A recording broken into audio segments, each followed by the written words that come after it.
Jackson County Executive Phil LeVota announced a task force to look at the future of the Truman Sports Complex.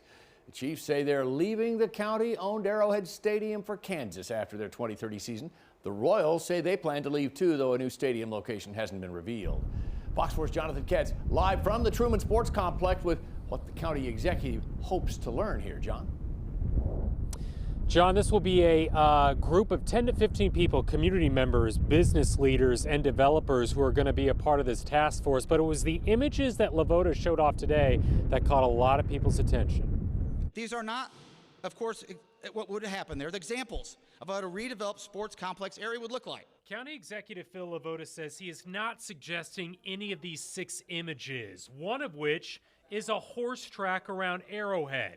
However, he says he wants his task force to get the ball rolling on thinking about the complex's future. The ideas are, do we repurpose Arrowhead Stadium? Do we tear down Kauffman Stadium? Do we repurpose all of it? Do we tear everything down?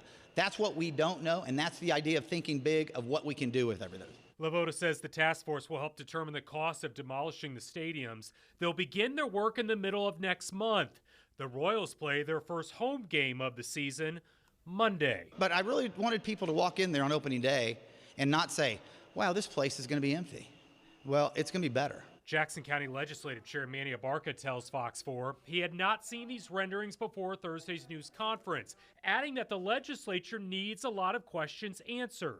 Mainly that residents voted 2-1 to not support efforts to surround the stadiums. There's a lot of different entities and interests that we need to fund and support right now. Regional transit's a big conversation. Not to say that our teams aren't important, but the reality of the challenges we face with the state budget cuts, I think it's important that we balance these things out with some realities. So the task force will have 90 days to come up with a plan, and then the Urban Land Institute will be a part of the county's process. Bria, that will be followed by a new commission that will oversee this process over the next 5 years. Jonathan Ketz live at the Truman Sports Complex tonight. John, thank you.